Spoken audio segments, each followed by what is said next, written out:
Hi hello friends, எல்லாருக்கும் வணக்கம். நான் டீ கடை இனிப்பு போண்டா தான் செய்ய போகிறேன். 1.5 டம்ளர் மைதா மாவு, 3/4 டம்ளர் சர்க்கரை எடுத்துருக்கிறேன். சர்க்கரை வந்து மிக்ஸி ஜாரில் ஏலக்காய் போட்டு அரைச்சிக்கோங்க. என்கிட்ட ஏலக்காய் இல்லை, அதனால் நான் போடலை. இது தனி மைதா மாவு மட்டும்தான். அரைச்சிட்டு அப்புறம் ஃபுல்லாகவே சேர்த்துக்கோங்க. கரெக்டாக தான் இருக்கும்.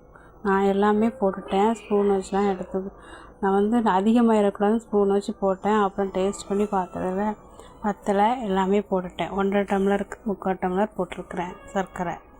அரைச்சி போட்டு கொஞ்சமாக தயிர், அப்புறம் நான் பால் ஊற்றினேன். ஏன்னா நல்லா சாப்பிட்டா வரணும். தயிர் 2 ஸ்பூன் தான் போடுங்க, நிறையெல்லாம் போடாதீங்க. நான் அவ்வளோதான் போட்டேன். அப்புறம் பால் ஊற்றினேன். பால்லே பிசைஞ்சா ஒரு டேஸ்ட்டு கிடைக்குன்னு சொல்லிட்டு தான் நான் பால் இல்லைன்னா தண்ணியில் கூட பிசையலாம். அப்புறம் பேக்கிங் சோடா கொஞ்சமாக போட்டுக்கோங்க, நிறையெல்லாம் போடாதீங்க. நான் கொஞ்சமாக தான் போட்டுக்கிறேன். நான் தண்ணி வந்து கொஞ்சம் கொஞ்சமாக விட்டு, நான் இதில் தண்ணியே சேர்க்கலை, பால் தான். அதுவே எனக்கு இவ்வளோ லிக்விடாக வந்துருச்சு. அதனால் அளவாக கொஞ்சம் கொஞ்சமாக சேருங்க, இல்லைன்னா நல்லா ரவுண்டாக உருண்டையாக வராது, தோசை மாதிரி போயிடும். அதனால் கொஞ்சம் கொஞ்சமாக சேர்த்து கலக்குங்க, கவனமாக கலக்குங்க.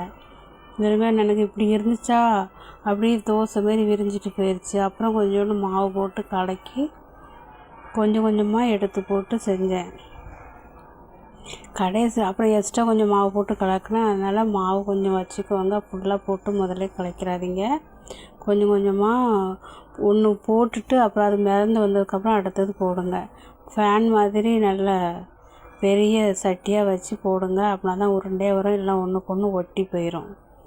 அதனால் தண்ணி கொஞ்சம் கொஞ்சமாக அளவாக விட்டு பிசைங்க. ஃபஸ்ட்டு நிறைய ஊற்றிடாதீங்க, வேறு உருண்டையாக வராது.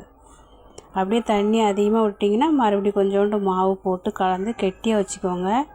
அப்படின்னா தான் இட்லி மாவு பார்த்து கூட கொஞ்சம் கெட்டியாக வச்சா தான் நல்லா உருண்டையாக வரும். இது நான் கூட கொஞ்சம் மாவு போட்டு கலக்கினால தான் எனக்கு அந்த உருண்டை வந்திருக்கு. சேனலுக்கு